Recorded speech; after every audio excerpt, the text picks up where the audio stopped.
the legendary Daddy Lumba our free muno the back and forth no edoso na ebeto just said Daddy Lumba ni funu no ayera emenu so be ye nsem pi ema ne koba se eye ahemfo a wo mo ewo nkran ne kire mu a wo mo atete se Daddy Lumba funu no ewo ni fie honom ame no musie no eye ni fie wo East Legon enti na wo mo person ka yenkotu funu ne kra emfemfiri honom na eno mo enenam so a ewraba wo ye TikToker ni din edi Justina Brown wode betu just say ono ewo intel efa eye baby a Daddy Lumba na mu no ewo na ahemfo no they are wasting their time over the mere fact say Lumba wo mo dwin say yesie no ewo ni fie na no kra wo mu ene say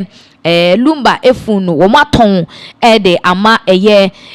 sikani bi owo krodwe mu ameche o say Kwame despite we ni nsem wa lady we de betu ja into the back and forth wo mo twe no mame akosia sewa ene eye odobroni ni nyina no efunu na nkasa kra nye den eni ho nsem wa lady no ebe kan ye eno no na ene wa ba bonten abe pacho wo chem sa asem o kan ye no wanka ne ye enye no kre na wo mo emfa nche ni sanse nsunsan so asabre edi na brabo echi no enya asem keto abusia ye be kwani akwa akotie ensem a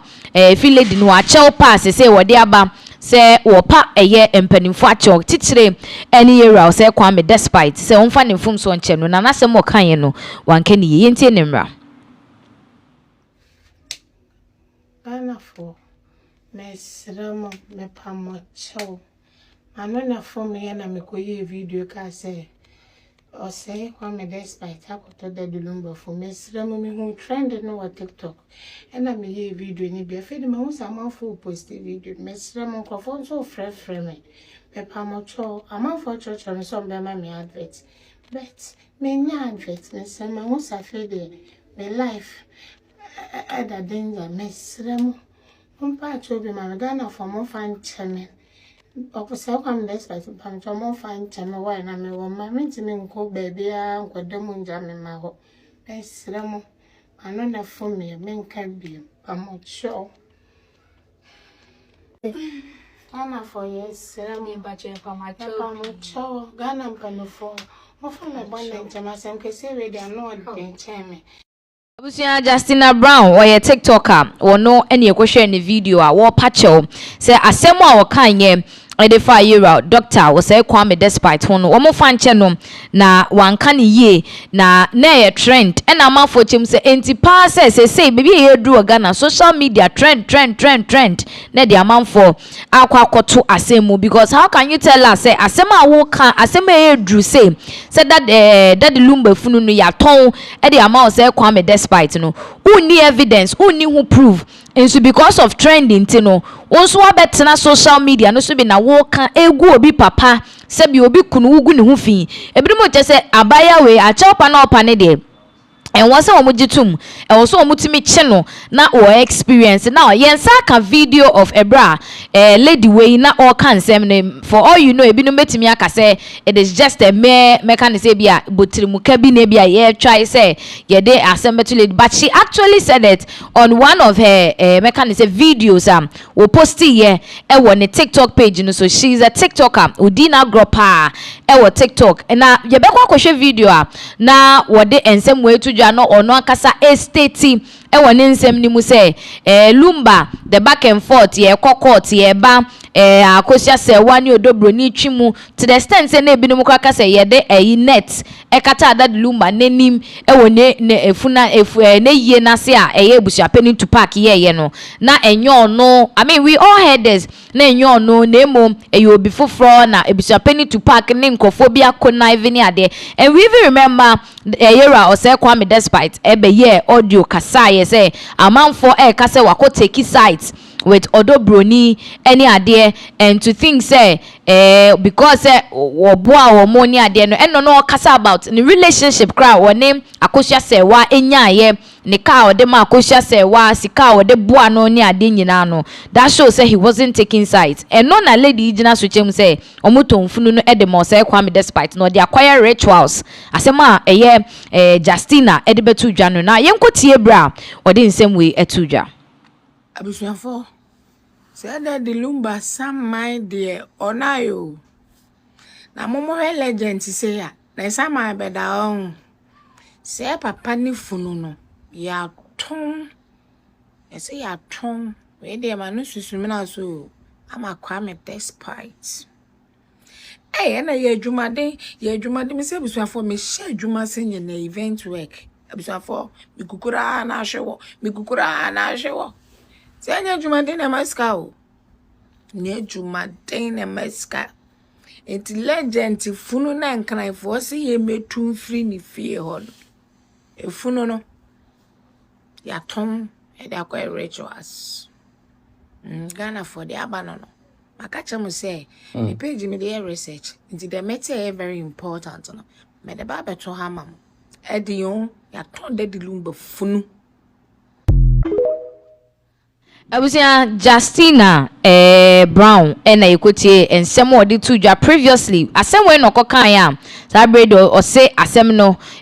cause a whole lot of issues enti odi a chelpa abema yera o say Kwame despite na je say o chemu a nsem na wokan ye ne enye no kre enti yemfa nche no but uti na asem ne clearly dia na wokan kosi say that Lumba funu no eni ho na ewo say Kwame despite all no dia kwa rituals and a whole lot of brouhaha say na nsem ne bobo ba na dane no na afi de wono nso e de ache opa ba mean we've already seen say ya chi nipa ba ko in related to mami akosia say wa the team now or den nsem bi beto odobro ni so say mo amunim the way the issue is already and wa wo sha na chese say de ba bi eduro no amanfo a ebeke kansem ebugu mu de enokra ne enye nokra nyina omo nyina etwa U10 aba be pacho e won nsem a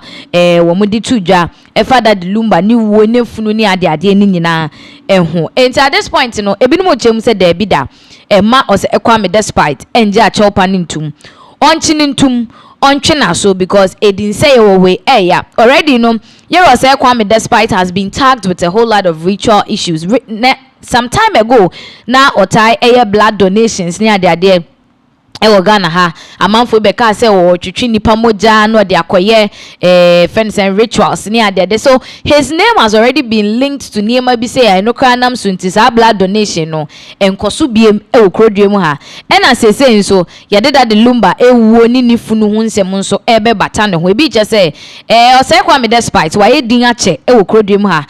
mpempi no asemba say on kasa no wayi nani ni ade this time around no they are expecting him to act and punish this lady accordingly said that enti ye hwe kwan ya yera say Kwame despite wo de ensem we be fa so obeje a chopa na tumu ana say wo be ma emra no eni abaya yi edi nti yemfree o say Kwame despite nsem so a na yekopie mu ewo bono eho na bono regional minister sabrede wate de agu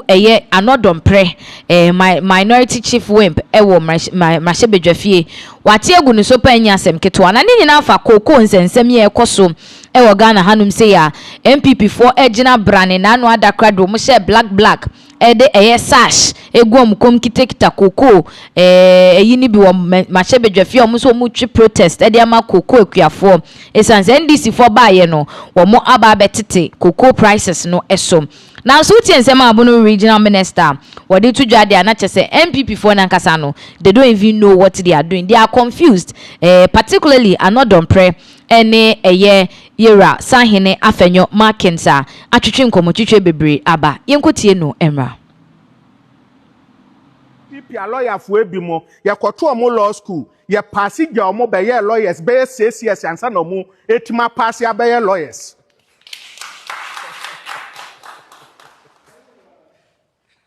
Sa omo nkrofo no ya omo misa omo say ye beto omo bi mu ye to omo wo law faculty na omo ye seniors ye pass ye yamferida e pass ye san omo ho e be ye lawyers 6-7 years and sa na omo timi abeye lawyers san nkrofo we na omo di MPP anim den so omo ni nyansa na memfa so mo no mo bia se Ghana Bar Association anne onu tinhye krokro ni asese MPP fo agu kam basim ye ba MPP ni owo kokofuo ni yakotena ase se Don Dramani Mahama enwin kokofuo ho koko akuafo ho nananom ye ka ban a edwen koko akuafo ho pa e yan DC aban nananom omoba meja mo questions mienu pe mu bi so omo na se omo tim ansamo a momma omo ba bi ntena omoba mummi so omo se omo tam na dwaman so wiase dwaman so na koko 1 ton ni eto ne sen ni eto no $9,000 na sen na ne yede ma koko akuafo e wo Ghana ha 1 bag saada no saata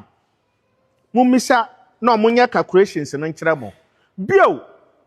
nana ohade ebenko divoa nti omoba nana wuni koko kura pe 1 bag mo na wo de omomfa nkroso nsi kodivoa na omonkoton omoba sa 3600 no omomfa mawo na ne aka no momfa nche omo sa questions mienu wei ena mumisa ano dompre ene ne nkrofo a enam koko ase eda daganafo na asedanka nyame se MPP fo anim begu ase enche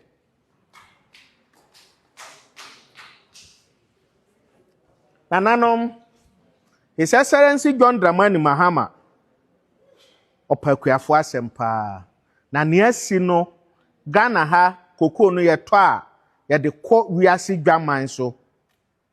enne abrofo no koko no kura mo mpese ombeto bio nti amabo na abafam na se bo no hya ase se ekosora sika bia wo se munya bia His Excellency John Dramani Mahama e de musika bema mo Momo bia Mohammed Adamu. Momo bia na Adamu. Na ye we are focused. Adwuma ye eno ene ye ni wo so. Eno nso ne ye beye ebi na ne ye behwe. Sese omo aba omo nya asem bia nka mfa abanwe ho. Nti ni ato omo ne se ye beko social media ni ye didi atem. Ya kan fi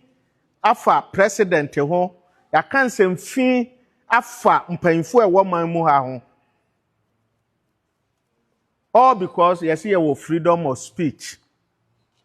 na freedom of speech enkyere se kodidi obi atem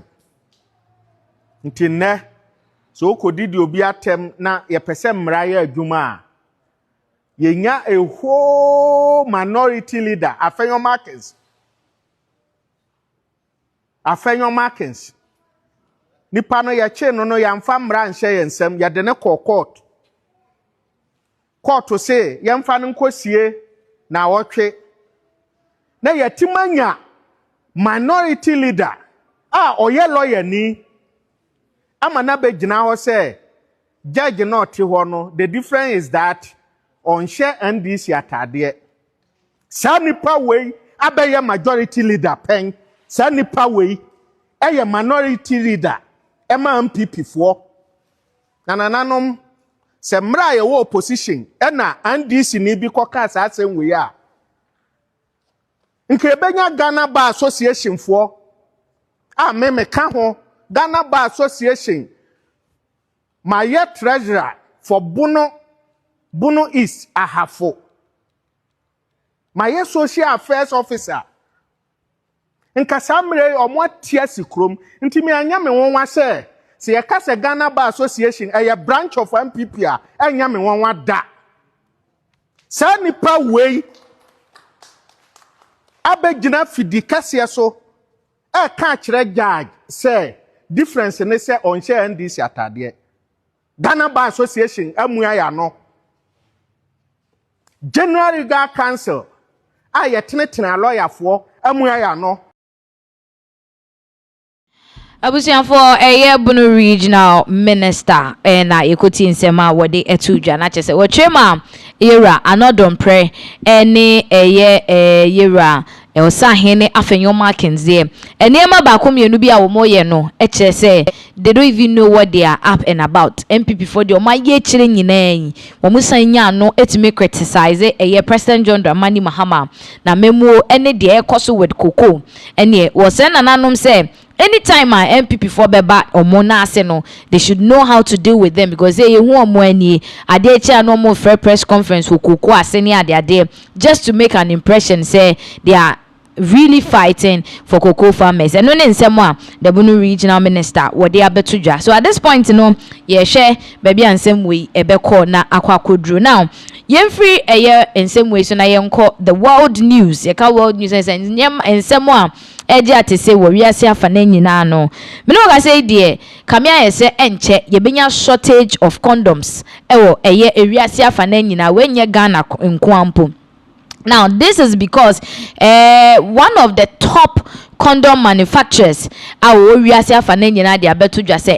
Israel, any US in Tokwa air kosono affected condom. In the break the condom prices ebe shoot up akobe 20 to 30%. Ama for chem say, hey. Any sabre de Ghana form ranti any Ghana form mabawa munshe musapo munsode because already condom bo femokrano enipa dodo saying ene hwese mu be yusu for protection and I feel preventing friend is unwanted pregnancies near the teenage pregnancy ekoso de bia unwanted pregnancy ekoso de bia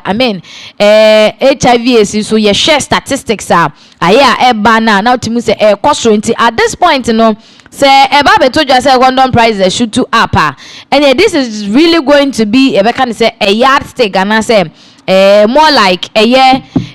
yardstick or a year mechanism say injinaso bia amount for ebe jinaso wo mo ebe say condom the omuntimi nto because condom boy den ekos even po in some point ni yetimu say dru ba bia condom prices no ebinum kra nton omo de ma for free ni ade but ni nyina mu no ubehu ane say yes HIV spread any ade amafo chem say at this point ni yetumi say baby akika condom kra enya effect as a result of Iran any Israel fon to kwayo mu India. Who knows what will be next? I know so the prices ebekosho. But then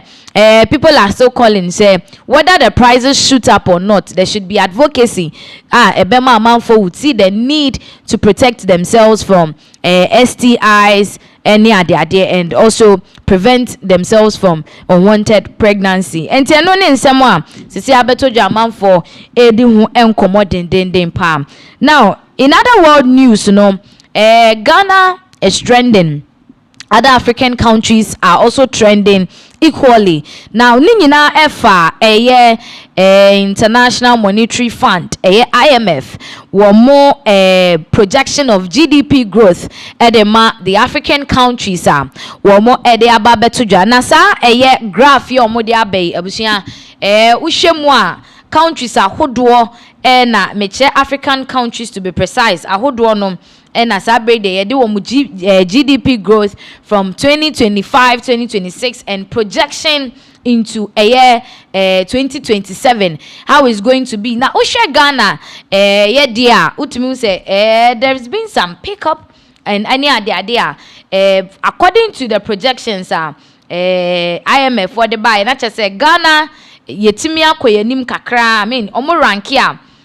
4.8%. That is in total no for a year Ghana yen GDP growth. Now, share the chart on Mudiabetu Ghana is starting from Angola right to the last country. But then when you figure out Ghana, you realize say 2026 na yen nam inflation in about 6.0 and 2026 Eswatiaba 4.8 and Osha they are projecting 4.9 for a year 2027. But amount for Asha say compare Ghana to a year Kenya. They've always spoken about the fact that comparing Ghana to Kenya Kenya for bomb humodin papa wo a year mu and the analysis are every a year IMF for the air body and not just say 4.8 growth rate no HSM Ghana right now, our economy is recovering. And I think so there's been some strengthening in our recovery, and this is one way or the other going to buy us some confidence from investors and I think businesses we people and I say investors to come to the country and all that. And what it means again, there is a potential for more jobs and business activities. Yes, into ye better ye hu kakra and better government revenue and so boa nature say sika famuni ade no ye ni now we share Kenya. I mean Kenya in the East African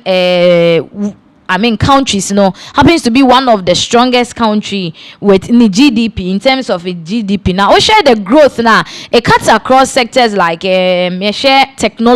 agriculture, finance, any other there. And then the economy of Kenya. And I think so we share more. They are slightly, below Ghana in this forecast.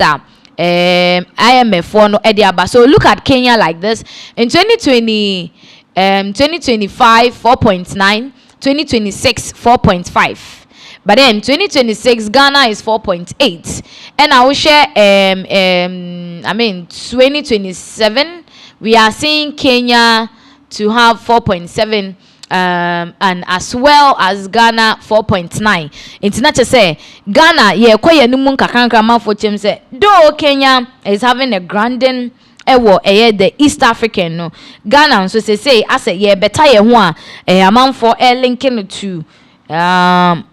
finance minister can to forcing so we born home there, and some are saying that this shows indeed can overata wa Ghana bro papa because from what a year IMF is coming up with their studies with regards to the economy to the other countries, particularly African countries, and the GDP growth are banwa na say born home. I mean, we've seen Ethiopia, they're also doing well, other countries they are all doing well, and this is more or less like a plus to Ghana. There have been a lot of reactions to this particular charter, IMF, Ebeto and Mountain. So now one person that has jumped on it to talk about it,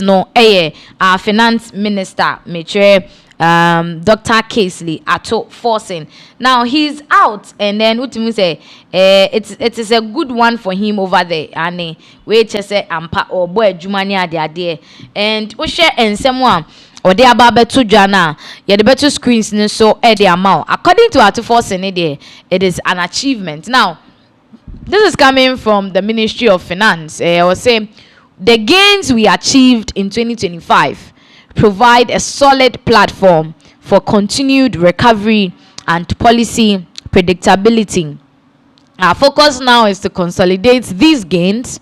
strengthen confidence, and build a more resilient and inclusive economy. Intuition and some good screens as well. Dr. Casey Atufos, MP, Minister for Finance. Into a chairman, say the Ghana ya pick it up no. Eshase free 2025. Eba omo eba abemu no. Say no Ghana yen economy no recover. Na when so beboa ama se bi yetumi agina eno so ahye ho den na yakwa akoyenim se de be ya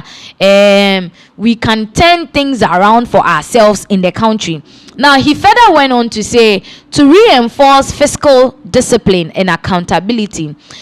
government has established key oversight institutions including an independent fiscal council and an office of value for money aimed at eliminating waste and improving public spending efficiency. Into a chema, a quite on betimi afa so aboa ama mekane se atenetene aba na afen so no akuntebuo aba oman amembuo na omu bunimu no omo de institutions bi egu akwan mu a omo ebedi se adwuma no nti wo sure say fiscal council and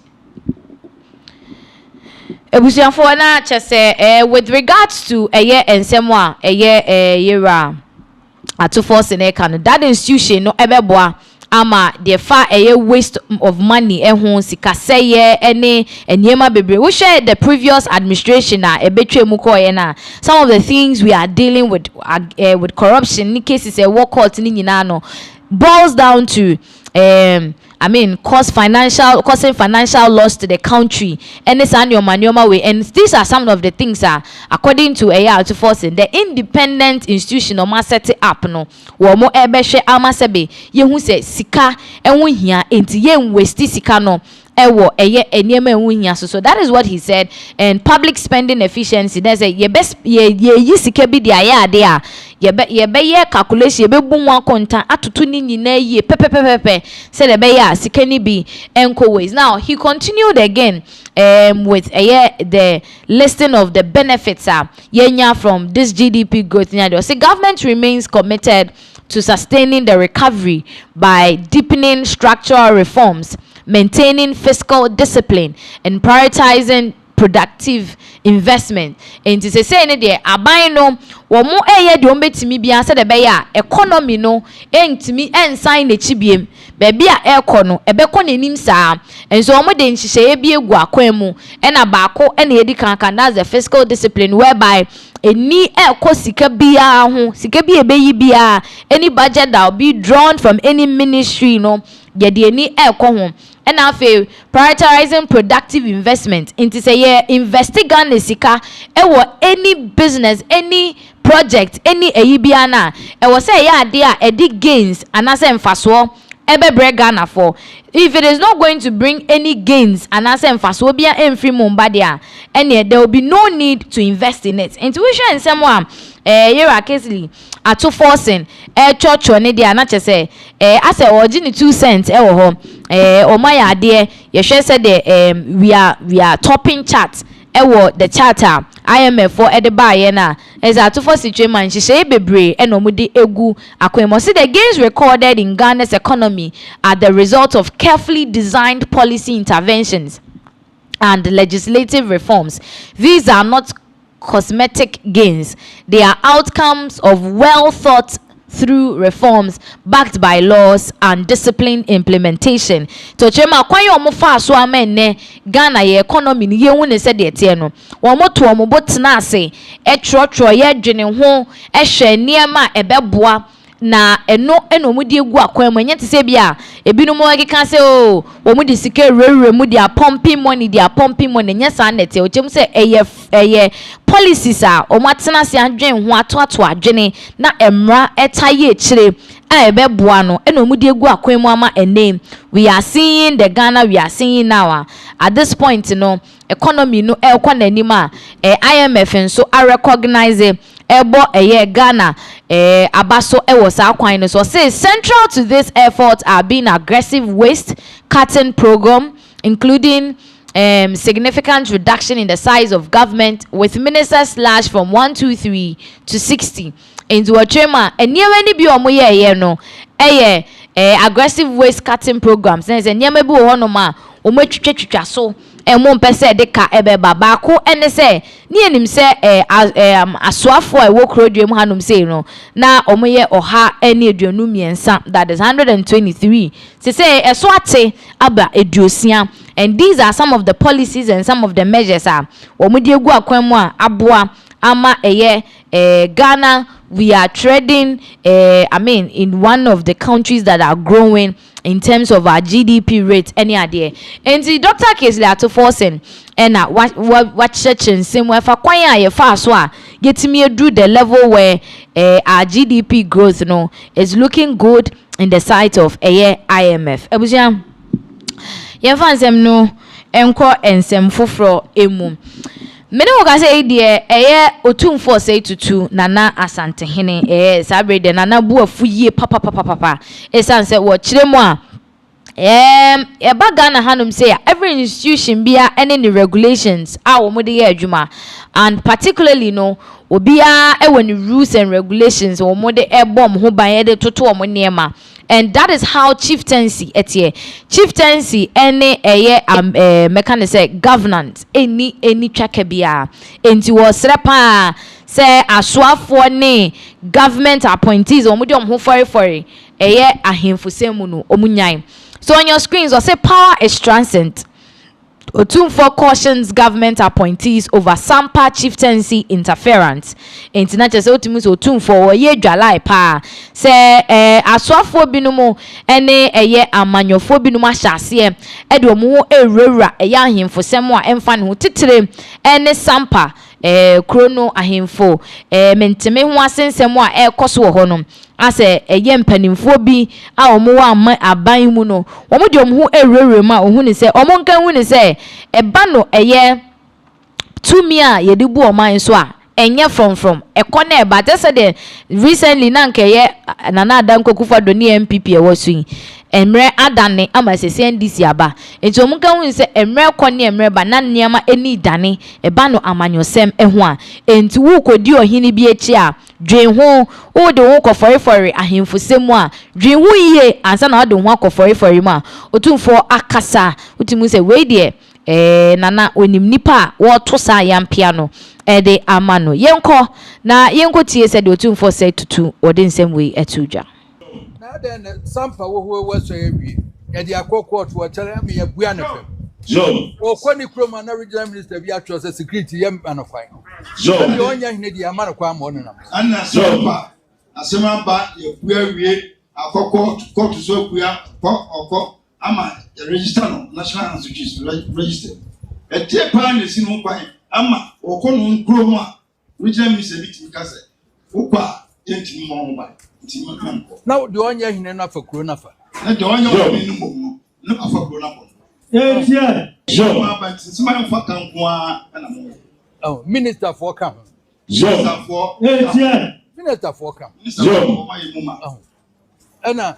police penina wo regional minister or president minister for local government wo kan ho minister for interior wo nya kan ho minister for interior local government minister for chieftaincy regional minister president o mo nyina ayibuma Sampa mo kwa akwachi nipa ya na mo akwachi fa na regional minister na Fred judge holiday no afre say one remand wo asemo si Sampa na mo kwa mabakwachi efa mo chi efa e holiday no na regional minister ahwe say remand efa no na fa de inyawo na pasa na enyi mo na me ka kire no wone ne nkrofo anya minister mre ye ni nkaso why for so ka amre ho ye ni nkaso mre ye ni nkaso ene mo nya tumi nti mo mfa nya de mo pe tumi na ba abedi musam nti no mo pe bia mfa nya why na Sampa hini wonwu kro no so na di obekọ ho nso Sampa on ko be bia ko le dia obekọ so na den Sampa wo abusia na chese utie ensem Otumfo Canada he is very disappointed wo eye regional police penia wo eye Bunu region na afein so eye Bunu region minister no so wedi ne ho ya opaisan se Sampa the capital the German North district wo Bunu region na for some time now no entokwa enementi me ho ase bi ekoso a between ahemfo wo honom no na o hwe se de na nsem ne kɔ ne de na kyese otimu se Otumfo na wompese meka ne se government anase aban mu mpanimfo bi no mo de wo ho bekwa for nsem ni but apparently no utie se de Otumfo kan na calls ni ade bi be fefe mu ma ye frefre judges ni ade a ye kɔ chichi nkrofo bi ja e binom na akɔtwetwe nsem we na Otumfo ka se monkan hu no se emre ye ni nkaso na se den a wa ban ne be den ebekɔ Sampa hene ne de woda so wo honom a akofa ensem nyina ba now Otumfo nsem a wo ka no na amanfo chem se Otumfo yo bi a amanfo nche da ntiatia ne na so basa enti se regional minister any minister of interior ye bo no nso din ewo mu na afei nso the regional police commander no ono nso ya boni din wo mu dia na che se asem no kekaba keka konso omuti keka Otumfo etimi abebo mudin bedwem mu a kire se they shouldn't involve in ahemfosem no na is a word to a wise is enough, because ubu or mine wo dey say you focus on the country now ubu no emfa amanyosem embe for him. That's why they have national house of chiefs. You won't penny for so ho. But for you to interfere with cause ni ade ko chichi binum ne je binum ne de eno enatimu say ayo tun for ya pa onu de wa beka say monkoso na emu monkan hunu say emre ene be kire bibia ne nyina mu no arawosem a sabre ya beto dwa na amanfo bo Ghana police for abaso ewo ho no na nsentem wo be wan say ye na child trafficking ni eri obi ba hospital ni ade maami oda screen si so aya kata nanim no ade police for ache no esan say wakwache obi ba so okoton no so okoye ne denyo odwe nwa wo nti ase na Ghana police for the whole press release aba beto monti omu chechire mu kwan fa so a wo nsa etimi so mami emu. Now, say Public Affairs Unit, Regional Police Headquarters, Kuforidia Eastern Region, and Kuforidia Regional Police Command, and Omodisa Krata way by. See, please rescue abducted child and arrest female suspect. The Odumase Krobo District Command on Monday, 20th April 2026, arrested a female suspect in connection with the adoption of a 9-year-old girl at Agomenya Zongo in the Odumase Krobo District. And the way for Odumase Krobo District Police Command, which say, Dwade Etrim ya enra 20th April. Ena omunsa so mami mu a omususu se wakwakọ echi abofra wedi mfinhye nkron, that is 9 years ewo Agomenya Zongo ewo Odumase Krobo mensni ni mo say on Sunday 19th April 2026 the Odumase Krobo District Command received a complaint from victim's father that his daughter left home and had since not returned. Enti omu chema kwesiada no na abufrei ni papa efre a police for wo Odumase Krobo say ne bana yera na ofi fie no okoye omaye. Now, following investigations and intelligence, officers from the Odumase Krobo District with assistance of BNI personnel at the Accra International Airport arrested suspect Regina Mamile, aged 36,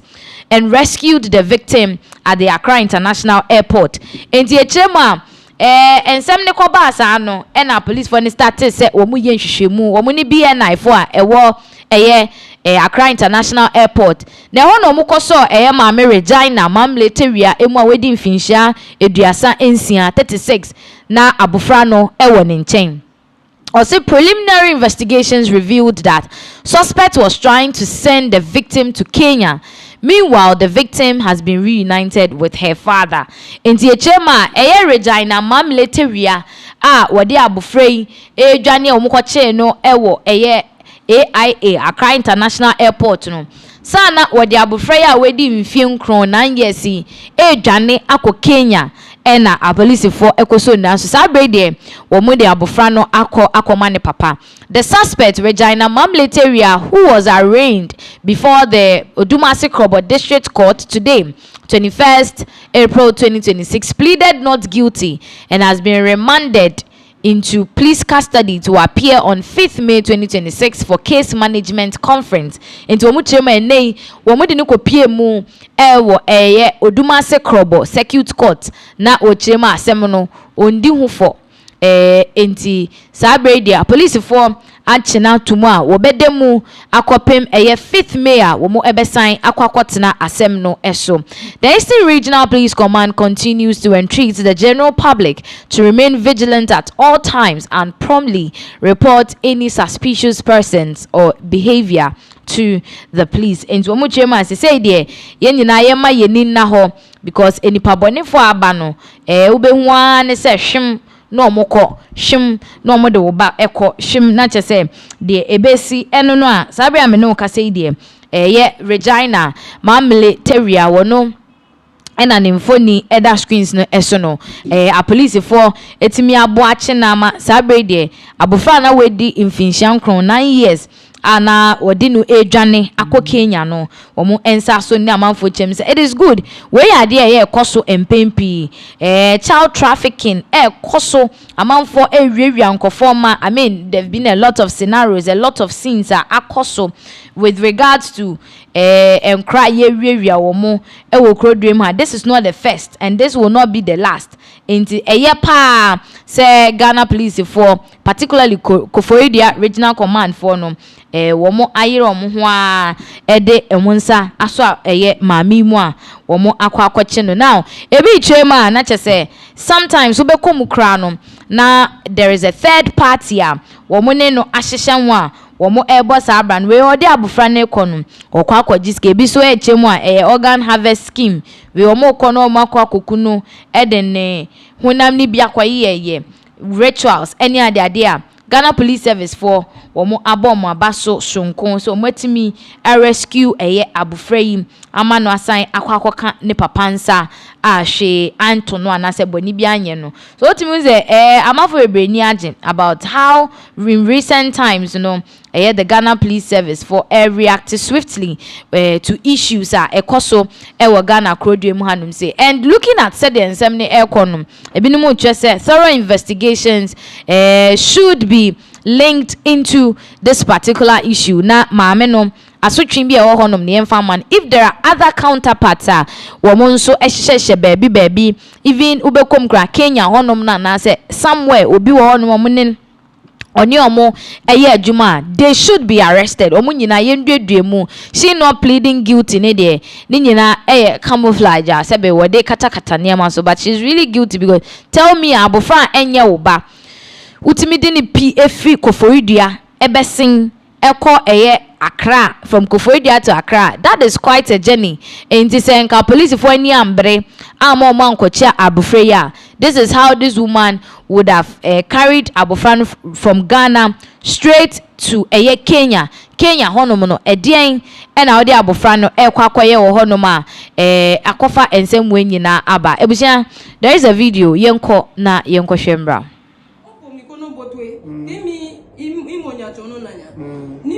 Imi ya binisi ige papa Chris bana tene engani echuyo ne onanyalo nene jezi mama pio no ili konle okala chuwa menini ika nenge moni echuyo ne lone koje mi oba ya dele kan webe ne mo kele waya onanyalo kene kele imi beni o melo ma bi singa airport kono man le ni ne akaya fe passport penenge mi o ko ticket keni oh imo joga passport penenge imi be ticket oneka ajega yellow card onanya one.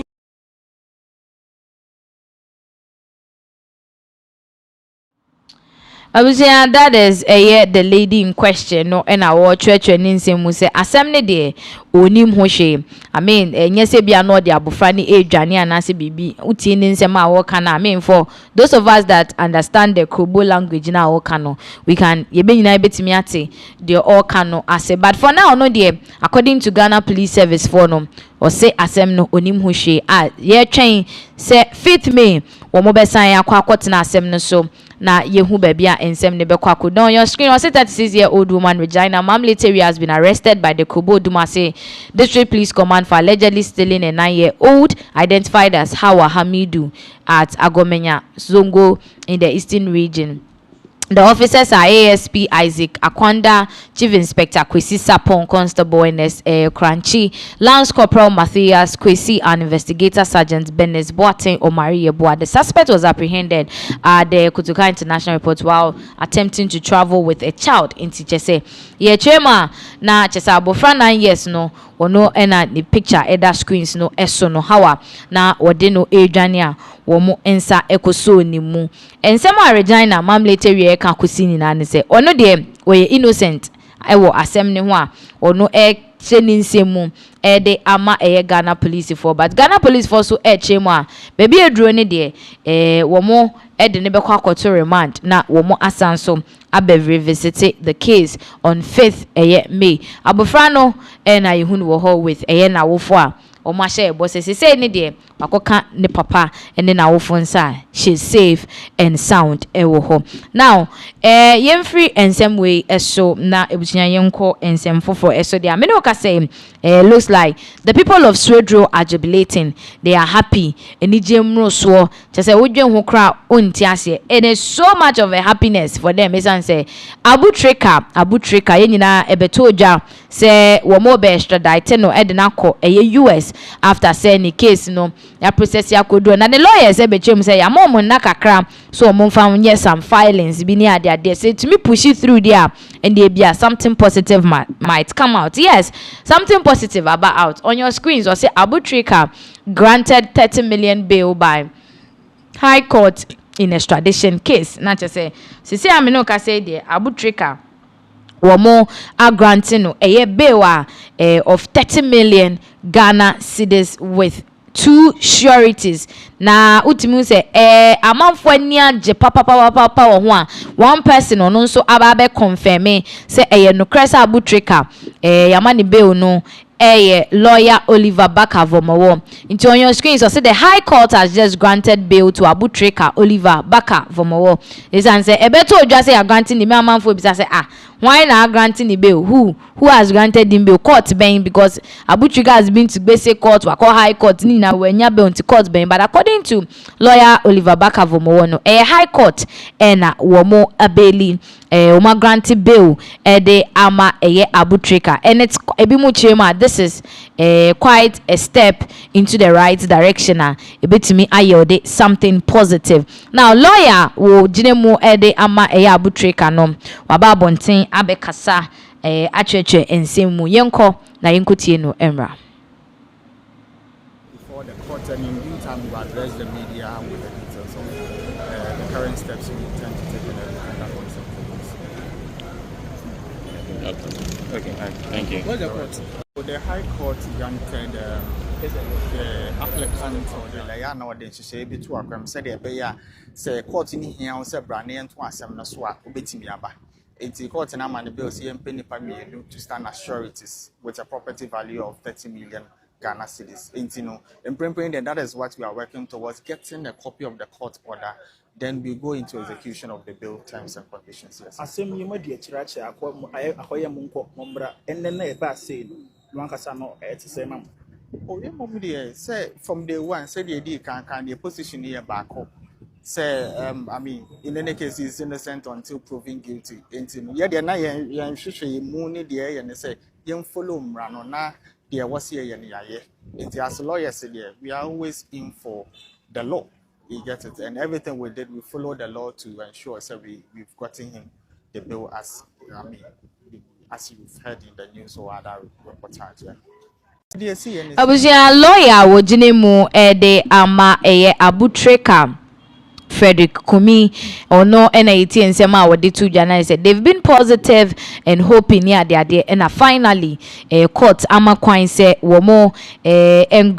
court ama kwan say granting the bill with 30 million with 2 sureties said they be ya and some ne ekoso ekono chire so a they chef Frederick Kumi ni ehuna sureties no any e be start e wo mo so a sabe di amanfo enyaje a wo mu ebo se na tiso timu say it is jubilation upon jubilation over the bill ni say amanfo ni say we ayama ni bill no na ayaya say extradition ayego baby that but e be just say you can be granted bail because ABI they are just seeking for freedom for you, but ushemu ABI an extradition process is still ongoing. For all you know, no opie ya ne Abu Trica de yehu bida opie ya ne asachi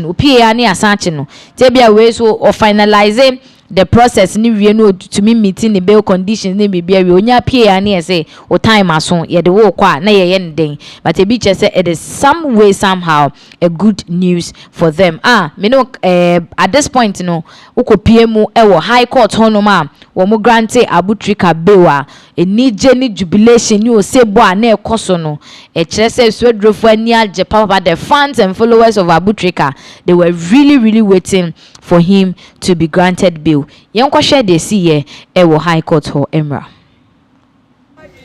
God is I'm so excited. About what?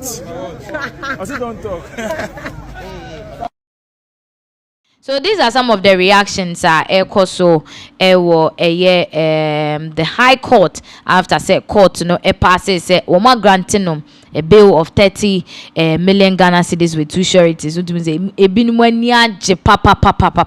They've waited for so long for a time like this and answer for a verdict like this to see say Abu Trica ye jaino say unkofie na omontoa ensem no eso. I mean, if you are home, the case can still be worked on now proceedings and so betimi atwaso. There are a lot of videos are so with regards to how people reacted to the bail condition de Emma Abu Trica and yenshe we so Emra.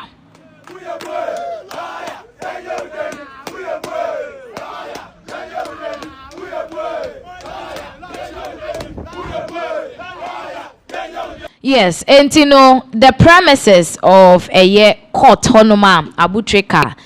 manu 30 million. It's quite huge, but it looks like people are not even talking about the amount they granting the bill no crabim. People are taking it from the fact that omo bre and son Abu Trica etimienya sa bail condition. So to them no,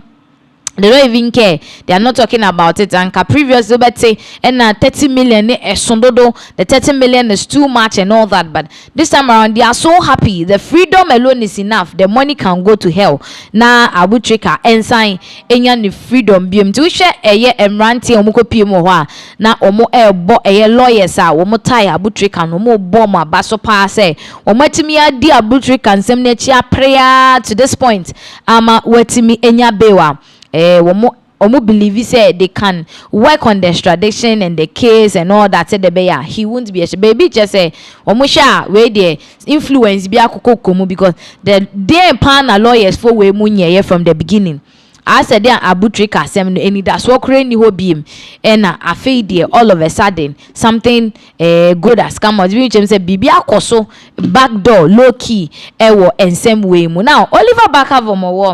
were reacted to in same way koso with a lot of in same way can we say a conform name a soft name say a lot of people were interested in this Abu Trica and same no our more contacting on them say we be and come my spiritual and my physical because and physical so these are some of the tweets Oliver Vakavomo won the handle so say everywhere I go everyone says to me no Ken no Abu internet say Abu Trica na semono na to say a Trica nkofo bebre say it come ha and ye pa US for che say ye former finance minister omo mbo ne mra Ghana emaye na ye nhwehwemu mfa cases ayede abono munye hwemfa so na mo expect say yemfa Abu Trica enye den embremo a enkomo no eko on and on amafo eka wasem no na Oliver Echem say baby obefa bia no asem a oti wona suma ne say Ken and Madia yes so yemfa Abu enye den embremo. Now say the most difficult part about Abu Trica's case is not the law. It is the number of prophetesses, evangelists, and fetish priests who have called or messaged to access to pay for spiritual solutions. And to chema, ade ba kwa sebe ama Abu Trica na same way na ehwa kwa ye din nipa nipa dodo a ebinu mu ya komhyefo edifo ma eni ade eninsifo ne ade omo frefre se mo metwie sika ni emfa ade ne mfa hunhun mu ma mo na yenja Abu Trica no kra nana afe na ha adwene. Now see the High Court has granted bail to Abu Trica. Shalom. And then the back and forth any the course nyina no finally High Court Emma Abu Trica bail mene o kase die omo proceed bibia se de be ya obetimi akọ fie na we free aban kukum. But then one thing we should know and I say one thing among for busane say does this mean say case no akwa kogu na there be case ni nkogu ye any freedom and no more pediamano not entire freedom but then temporal freedom until they can figure out everything about this case na ebi ombetimi ama bibia ano na fe ye say okay why free indeed like permanent freedom and no extradition no police case no court koniabani bibia. But at this point ne de obetimi otumi tua 30,000 no 30 million Ghana cedis ni wie na otimi providing a two surety signing krata bi e wo sign wie dia obetimi akofie for the meantime as the case still proceeds wo mo ebekoso atoato so any ade. But some sections of Ghanaians ne de hu ne say this is the end of the case. Case ne de enya ade asebe ebeko baabia ebiem Trica ni freedom ahyase eni enti ne lawyers no wo mo embo mo homode na last wo mo form ahode nye den enhyemu na omuntimi finalize bibia enfambo Trica. So finally ebusia finally